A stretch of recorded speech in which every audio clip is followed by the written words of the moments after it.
పెరిగింది. మన స్కూల్కు, మన పాఠశాల కోసం వీళ్ళు కష్టపడుతున్నారు.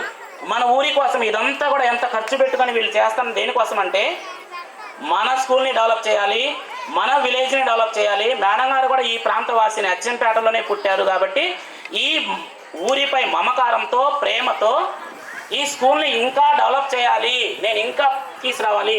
సాంబశివరావు సార్, అదేవిధంగా మాస్టర్ గారు, వీళ్ళందరూ కూడా ఏంటంటే వెల్ క్వాలిఫైడ్ టీచర్స్, ఇంకా ఈ ఊరిని ఇంకా డెవలప్ చేయాలి అనే ఉద్దేశంతో ఈ కార్యక్రమాలన్నీ కూడా వాళ్ళు ఇక్కడ సరస్వతి బొమ్మ పెట్టడం కానివ్వండి, రంగులు వేయటం, ఫెన్సింగ్ చేయించటము, మేడం గారు సొంత డబ్బులతోనే ఈ కార్యక్రమాలన్నీ చేస్తున్నారు.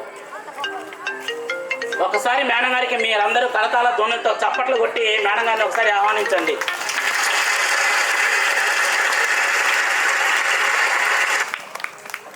కాబట్టి మీరందరూ కూడా ఈ రోజు నుంచైనా కొంచెం అంటే మీ